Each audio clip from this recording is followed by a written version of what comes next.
Growing up, heroic religious made me want to be a hero too. My great aunt, Sister Mary Carmel, was a mercy sister at the Mater, and she modelled faith and compassion for me, as well as ensuring our family went to religious-run schools and hospitals. 4 different orders taught me, and I was blessed to witness the variety of vocations exercised generously in service of God and His people. In due course, I entered a religious order myself and received my priestly and religious formation from them.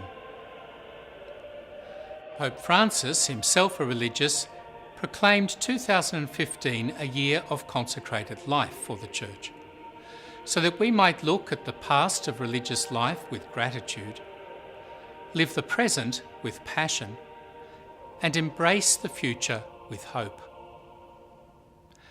As we celebrate the journey of the Christian soul to God on All Saints and All Souls, we recognise the unique gifts that consecrated persons bring in encouraging all of us to be Christian souls and indeed saints. 50 years ago, the Second Vatican Council called for the renewal of religious life. At that time, there were 20,000 religious in our country, prominent in the life of the Church. Today, there are fewer than 7,000, and they are not so visible. Sadly, many young people never encounter consecrated persons. Of course, much of the work of consecrated persons is hidden, but fruitful. Religious life always ebbs and flows, and new movements and forms of consecrated life are emerging, even as others pass away. Many religious persevered through the hard times and remained loyal servants of God and His people, often embracing new ministries to the marginalised, even as they handed on their traditional works to faithful lay people to carry forward. But the decline in numbers of religious in our country has not been all for the best. Our Church is poorer without their contemplative prayer and active apostolates, their creativity and dynamism, and the example of their sheer devotion to God and His people. Consecrated life, the Council taught, is supposed to be a school in loving. But in many ways, modernity has forgotten how to love. We have plenty of the heart-shaped, self-pleasing, Valentine's Day kind of loving. But what we most need right now is cross-shaped, self-giving, Easter Day kind of loving. The commitment and self-sacrifice over the long haul that faithful consecrated people show by example. All Christians are, of course, called to live perfect charity, not merely religious. But consecrated men and women try to do this in a radical way. They publicly profess the 3 evangelical counsels of poverty, chastity and obedience, imitating Christ, the chaste, poor and obedient one. In a world that says that wealth, sex and power are the ways to happiness, they propose an alternative wisdom. A young religious once told me he wore his habit to be an eschatological sign. Not just by their dress, but by their vows, lifestyles, their very being, the consecrated show that this world is not all there is. God's way, God's life, God's kingdom is to come. And because the baptised are a royal priesthood and a consecrated nation, you might say that every Christian is a little bit priest and a little bit nun. We must all learn from religious how to be signs of Christ and His kingdom come.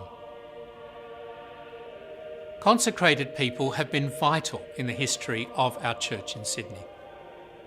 Pioneering priests and sisters and brothers brought the faith to Australia and built up much of our spiritual and social heritage.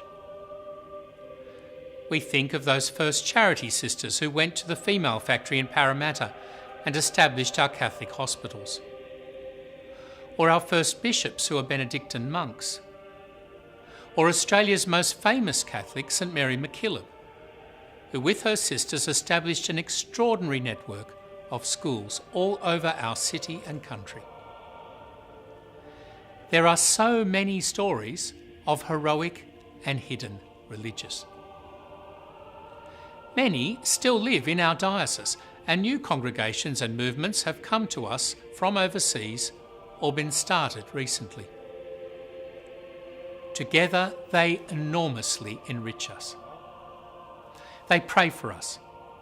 Some work in traditional apostolates such as education and nursing, others in parishes, prisons or spiritual direction, campaigning against abuse of creation or the poor, or assisting refugees, the sick and abandoned.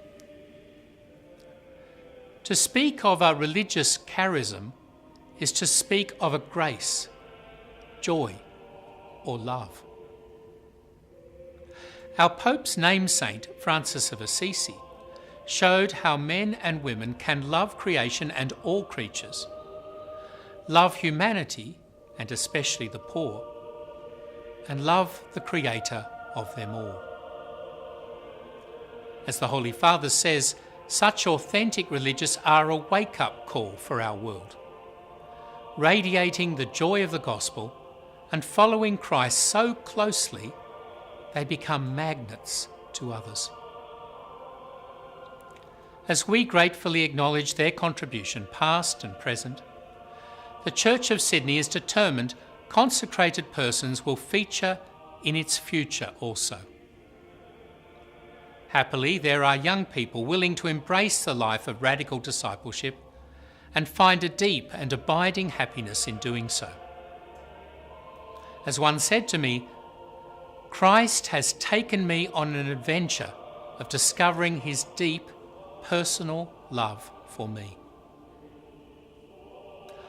I ask you all to pray for the renewal of consecrated life in our land, for increase of vocations, and for their fruitfulness. Support our religious and join them in prayer, mercy or outreach. Encourage others to consider this noble calling. To our young people I say, listen to God speaking in your hearts, in word and sacrament, in your families and communities, in the signs of our times and the needs of our world. Visit our vocations website and make a discernment retreat. Be a hero. Join the great adventure of consecrated life. Help fill Sydney with grace, joy and love.